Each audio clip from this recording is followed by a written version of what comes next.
Hello नमस्कार वंदना channel में आपका स्वागत है। हम आपको बहुत ही महत्वपूर्ण जानकारी देने वाले हैं अतिथि शिक्षकों के नियमितीकरण को लेकर। अतिथि शिक्षकों के नियमितीकरण का मुद्दा विधानसभा में गूंजा है और कांग्रेस के मंत्री ने मुद्दा उठाया कि नियमित शिक्षकों के समय अतिथि शिक्षकों की सभी योग्यताएं दी जाए और सभी समानताएं दी जाए और नियमितीकरण किया जाए, वेतन वृद्धि किया जाए। जो नियमित शिक्षकों के साथ वेतन दिया जाता है वो अतिथि शिक्षकों को दिया जाए और अतिथि शिक्षकों का भविष्य सुरक्षित किया जाए। इसको लेकर विधानसभा में कांग्रेस के मंत्री इनने मुद्दा उठाया और अतिथि शिक्षकों को समान कार्य समान वेतन के लिए बोला गया और नियमितीकरण करने के लिए कहा गया है। तो पूरी विस्तार से जानकारी देने वाला हूँ, लाइव वार्ता सुनाने वाला हूँ विधानसभा में क्या कहना है मंत्री जी का और मीडिया का क्या कहना है इनकी मांग को लेकर। वीडियो में बने रहे, वीडियो पूरा देखें। वीडियो अच्छा लगे तो लाइक करें और चैनल को सब्सक्राइब कर से अपडेट पाने के लिए। मध्य प्रदेश में लंबे समय से जिस मांगों को लेकर प्रदेश के अतिथि शिक्षक सड़कों पर उतरकर आंदोलन करते हुए नजर आते हैं, वही मांग मध्य प्रदेश की विधानसभा में गूंजती हुई नजर आई।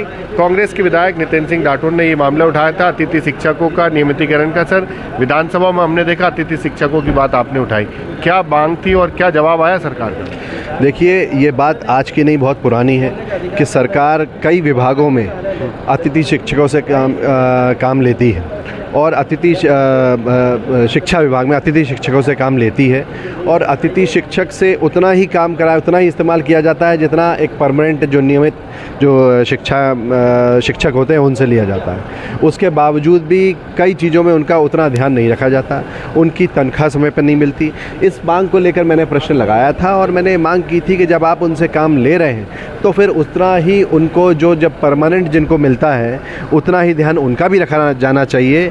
इसमें कमी क्यों हो जाती है, इसमें भेदभाव क्यों होता है, जिस पे मुझे विश्वास है कि आने वाले समय में सरकार इस पर ध्यान देगी।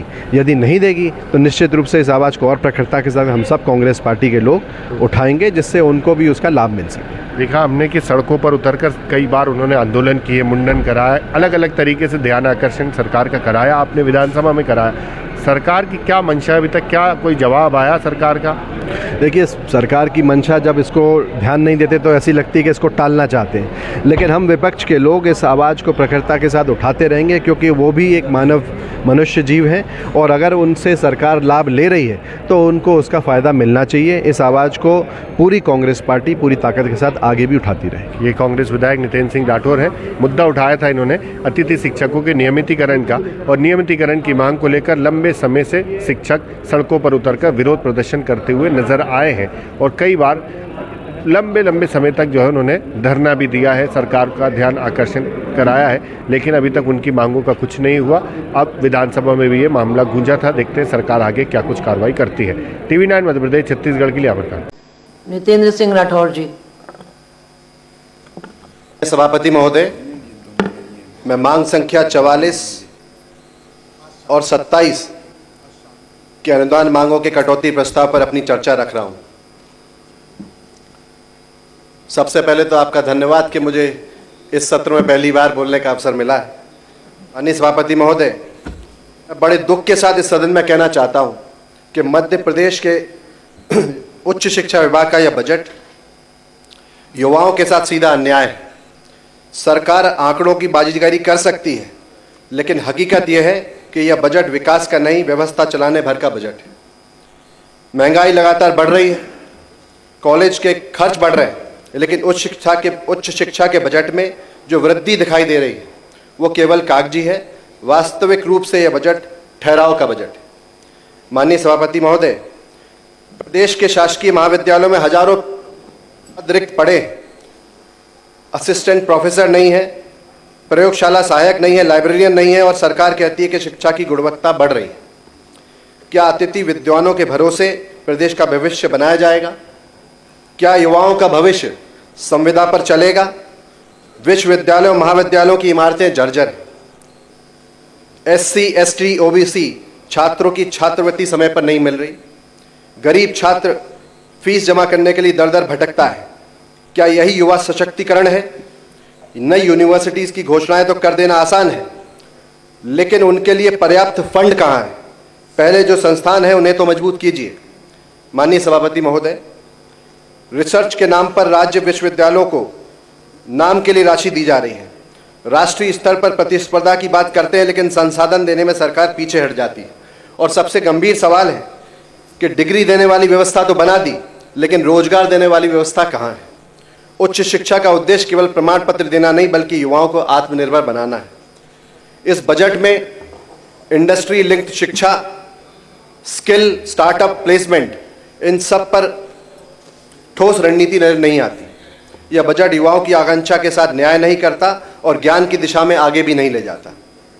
यह बजट केवल घोषणाओं का दस्तावेज बनकर रह गया है।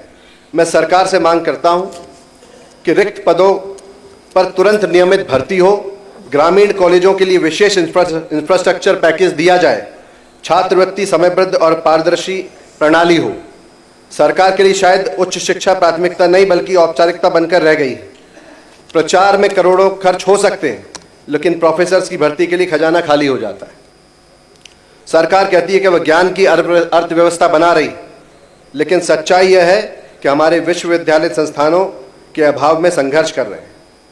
माननीय सभापति महोदय, घोषणाओं की रैंकिंग्स नहीं सुधरती, निवेश से सुधरती है। अगर यही नीति रही तो मध्य प्रदेश का युवा डिग्री लेकर बेरोजगारी की लाइन में खड़े रहेंगे और सरकार उपलब्धियों की प्रेस कॉन्फ्रेंस करती रहेगी।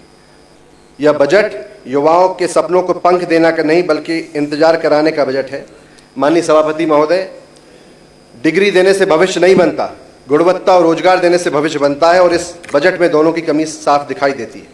सरकार यदि सच में युवाओं के साथ है तो आंकड़ों की ढाल छोड़कर भर्ती, बजट और बुनियादी सुधार पर निर्णय ले। माननीय सभापति महोदय, मैं निवाड़ी जिले से आता हूं और निवाड़ी जैसे नवगठित जिले में उच्च शिक्षा व शिक्षा आज भी संसाधनों के अभाव से जूझ रहे हैं। शासकीय महाविद्यालयों में पर्याप्त स्थायी प्राध्यापक नहीं है। छात्र छात्राओं को विषय तो मिल जाते हैं, लेकिन विषय विशेषज्ञ नहीं मिलते। कई विभाग अतिथि विद्वानों के भरोसे चल रहे हैं। प्रयोगशालाओं में आधुनिक उपकरणों की कमी है। लाइब्रेरी में नई पाठ्य पुस्तकों का अभाव है। ग्रामीण और सीमावर्ती क्षेत्र होने के कारण यहाँ के छात्रों के पास निजी कॉलेज का विकल्प भी नहीं होता। वे पूरी तरह सरकारी व्यवस्था पर निर्भर हैं। सभापति महोदय, मैं सरकार से पूछना चाहता हूँ, क्या निवाड़ी जिले के युवाओं के सपने छोटे हैं? क्या उन्हें गुणवत्तापूर्ण शिक्षा का अधिकार नहीं है? माननीय सभापति महोदय, यदि उच्च शिक्षा व शिक्षा का बजट वास्तव में युवाओं के लिए होता तो निवाड़ी जैसे जिलों के कॉलेजों को विशेष पैकेज दिया जाता, लेकिन आज भी वहाँ बुनियादी ढांचे और स्थायी भर्ती की प्रतीक्षा है। मैं अंत में माननीय शिक्षा मंत्री जी से ये मांग करना चाहता हूँ अपने 6 विधानसभा क्षेत्र के लिए, और मैंने एक सूची आपको भेजी भी है।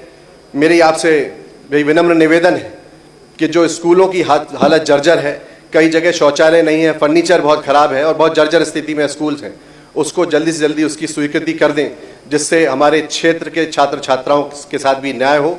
और उसके साथ मैंने सांदीपनी स्कूल के लिए भी आपसे मांग की है। मैं चाहूँगा कि पृथ्वीपुर विधानसभा के जेरोन, मोहनगढ़, दिगोड़ा में अगर सांदीपनी स्कूल आप देते तो हमारे क्षेत्र के जो नौजवान हैं उनका भविष्य भी उज्जवल होगा और उनको बेहतर शिक्षा मिल सकेगी। ये आपसे कामना है। और उस शिक्षा मंत्री जी से भी चाहूँगा कि हमारे यहाँ मोहनगढ़ पृथ्वीपुर विधानसभा में महाविद्यालय है, उसमें और व्यवस्थाएं, कुछ खेल का मैदान और कुछ बेहतर व्यवस्थाएं हो सके, और पृथ्वीपुर महाविद्यालय में यदि एक ऑडिटोरियम हो सके तो आपकी बड़ी कृपा होगी। आपने मुझे बोलने का अवसर दिया, बहुत बहुत धन्यवाद।